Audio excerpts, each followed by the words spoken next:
This is a video of a high school girl sprinter, Viviana, demonstrating a block start. In this case, you'll see that her neck and her spine are neutral, and as a result, her vision will be directly down at the track.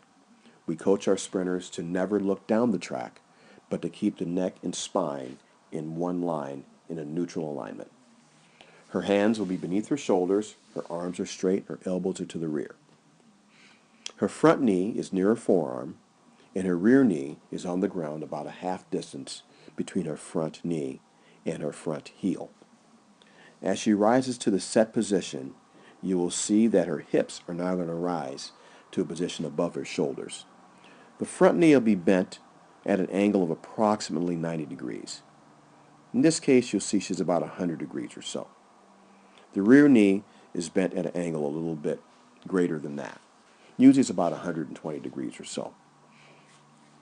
If you drew a line from her front ankle through in a straight line, it should go right through her shoulders, as you can see here, through her shin, as you can see. That angle of that line should be approximately 40 degrees or so relative to the track. In this case, we'd say it's probably around 38 degrees. So what we want is for the optimal angle of projection to be approximately 45 degrees out of the blocks. So from here, the athlete will react to the gun. They will not try to catch the gun because the start is only 1%, and I'm talking about the start reaction to the gun is only 1% of the race. Block clearance is about 5 or 6%. So in this case, we'd rather that they hear the gun, respond, and focus on driving that front block back as hard as they possibly can. We also want to be sure that they advance the hip forward as they drive the blocks. What you'll see sometimes with certain athletes is they'll move the feet, but the hips won't advance. As you'll see with Viviana, as she hears the gun and she responds to it, as soon as she presses back on the block, you see there's a lot of pressure on the block with that front foot, and her hips are advancing forward.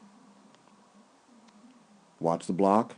You see a lot of pressure, front and rear block, and her hips are advancing forward, which is what we want. As she drives from there, you'll see there's going to be a full, strong drive, and her body is moving directly forward, and there should be a straight line from her shoulders, through her hips, to her knee, through her ankle. We call that triple extension. From there, as she takes her first step, what we want to see the athlete do is make a low heel recovery.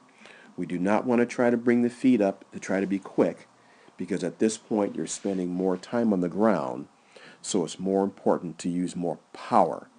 So in this case, what I'd like to see the athlete do is to recover that back foot lower than the level of that front knee, as you can see in this case.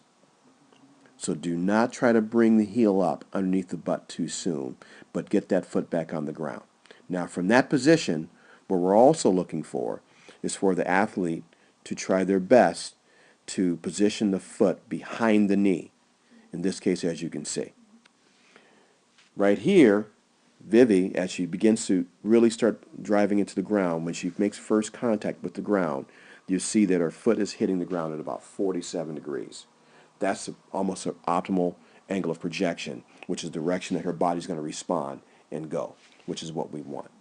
So if the athlete, as they start moving forward, when they reach full weight support, we'd like to see the knees almost completely close together. As she begins to drive even further to the next stride, we'd like to see a big leg split, as you can see. From here, the first move out, we like to have a big leg split of greater than 90 degrees. As you can see, she's probably over 100 degrees here on the first step. And then moving to the second step, you'll see she's even driving even harder. So for the second step, look where she is now. Now she's probably closer to about 110 or so. So she's driving even harder. So what we also want to see in this case is that the athlete will have a big arm split, and the humerus bones will pretty much be parallel. So it's critically important that the athlete not try to be quick, but they try to be powerful. You're spending more time on the ground, so it's more important to be powerful and drive down and back. The way we cue the athlete is to drive from the head down.